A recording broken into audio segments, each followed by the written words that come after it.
Your alarm goes off. You don't even open your eyes. You just reach out and silence it. 9 more minutes, you tell yourself, then 9 more after that. Why do some mornings leave you feeling sharp and steady, while others leave you dragging yourself through the entire day? Most people blame genetics. Some blame coffee. Some just assume they're not a morning person. But the real story is far stranger than any of that. The difference between a foggy morning and a clear one usually comes down to 3 specific things. Small things. Things that take less than 15 minutes combined. And almost nobody does them in the right order or does them at all. Here's the truth most people never hear. Your body isn't randomly deciding how you feel each morning. It's responding to signals. Very specific, very missable signals. And once you know what they are, you can send them on purpose. Habit number 1. Get outside and look at the sky within the first hour of waking up. Not through a window, not from your porch with sunglasses on. Actually step outside and let your eyes take in real daylight, even if it's cloudy. Most people skip this completely. You wake up, you check your phone, maybe you make coffee in a dim kitchen, and hours pass before you see real daylight. That gap matters more than you'd think. Stanford neuroscientist Andrew Huberman has spent years studying what he calls the circadian rhythm, your body's internal 24-hour clock. His research points to one signal that shapes almost everything else about how your morning feels. Light hitting your eyes within the first 30 to 60 minutes of waking. Here's what's actually happening inside you. When sunlight hits your retina in the morning, it triggers a spike in cortisol. That sounds bad, because you've probably heard cortisol described as the stress hormone, the villain of your nervous system. But a healthy morning cortisol spike isn't stress. It's ignition. It tells your brain, wake up now, be alert now, start the engine. Skip that signal, and cortisol trickles out unevenly through the day instead, which is a big part of why you feel groggy in the morning and wired at midnight.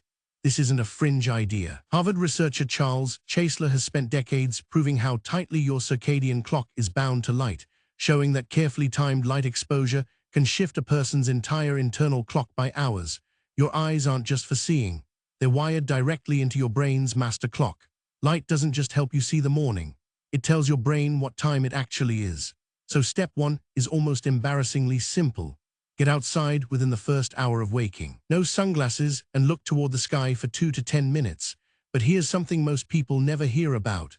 The type of light matters as much as the timing. Indoor light, even a bright lamp, is only a few hundred lux. Outdoor light on a cloudy morning is already 10 times that. Direct sunlight can be over 100 times stronger. Your body can tell the difference even when you can't. That's habit 1. But the second one sounds almost like a punishment, and you're going to want to skip it. Habit number 2. End your shower with 30 seconds of cold water. Genuinely cold, not lukewarm. Your instinct will be to jump out immediately. So why would anyone do this on purpose every single morning? In 2016, researchers in the Netherlands ran a study on over 3,000 people, published in PLOS One. One group ended their normal warm showers with 30, 60, or 90 seconds of cold water. The other group showered as usual.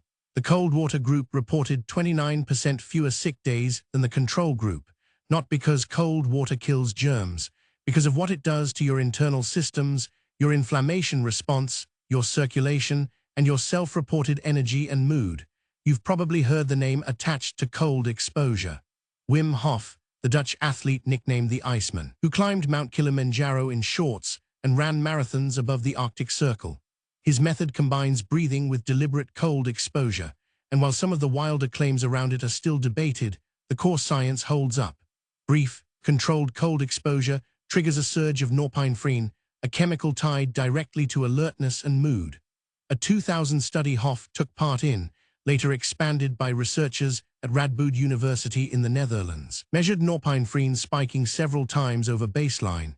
That chemical isn't just about feeling awake.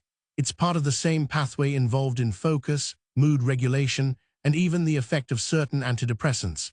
30 seconds of cold water is, in a very real sense, a free hit of the same pathway some medications spend months trying to reach. But here's the part that catches people off guard. The benefit isn't really about the cold. It's about what happens in the 30 seconds before you step in. That moment of dread, the urge to avoid it, and then doing it anyway, seems to matter almost as much as the physical exposure. Something is happening there that goes deeper than a hormone spike. What exactly? Hold that thought, because it connects directly to habit 3. Habit number 3. Write down 3 specific things you're grateful for before you touch your phone. Picture two people getting the exact same bad news on the exact same morning. A cancelled meeting, a delayed train. One spirals, convinced the whole day is ruined. The other barely reacts and moves on. Same event, completely different morning. What separates them? Psychologist Robert Emmons at UC Davis has spent decades studying gratitude, and one of his most cited findings is almost unsettling in its simplicity. People who wrote down just 3 things they were grateful for each morning, for as little as 2 weeks, reported measurably higher well-being, better sleep, and fewer physical symptoms of stress than people who wrote about neutral daily events. Not big things, not "I'm grateful for my health" in the abstract.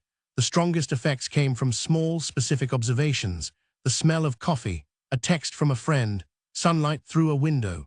Vague gratitude barely moves anything. Specific gratitude appears to rewire something. Emmons has a theory for why. Your brain has a built-in negativity bias, a leftover from a time when spotting the one threat in the grass mattered more than noticing the 9 calm things around it. That bias hasn't gone anywhere. It's just aimed at your inbox now instead of a predator. Writing down 3 specific good things each morning isn't about forcing fake positivity. It's about manually overriding a threat detection system that's still running code built for a different world entirely. And remember that deeper thing we set aside during habit 2, the one that wasn't really about the cold. This is it. Your nervous system responds to gratitude practice in a measurable way too. Reduced markers of inflammation, better heart rate variability, a key sign of how well your body recovers from stress. Your mind and your body were never really separate systems to begin with. So here's the full picture. Light to your eyes to fire up your internal clock. A jolt of cold to spike your alertness chemicals and prove something to your nervous system. 3 specific written observations to redirect your mind's default settings before the noise of the day arrives. 3 habits, under 15 minutes total. But here's the twist almost nobody expects. None of these 3 work particularly well in isolation. Huberman's own research notes that light exposure without consistent sleep timing has limited effect. That Dutch cold shower study found the benefits leveled off, and even reversed slightly once cold exposure passed 90 seconds. More wasn't better. And Emmons found that gratitude journaling, done in occasional bursts, produced almost no lasting change compared to doing it daily. The real mechanism connecting all 3 isn't chemical. It's behavioral. Each one is a small, deliberate act of doing something slightly uncomfortable within minutes of waking, before your mind gets a chance to talk you out of it.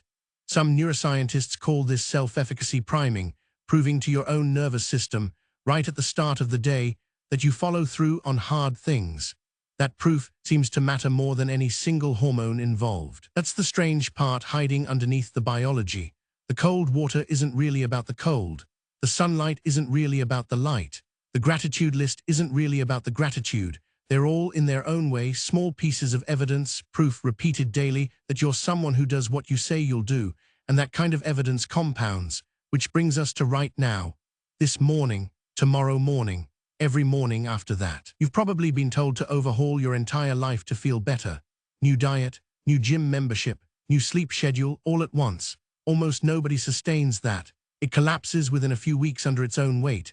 But 3 small actions stacked at the very start of your day, before your willpower has been spent on anything else, those are sustainable precisely because they are small. 2 minutes of outdoor light, 30 seconds of cold water, 3 sentences in a notebook. None of it requires motivation because it happens before the day has had a chance to drain any.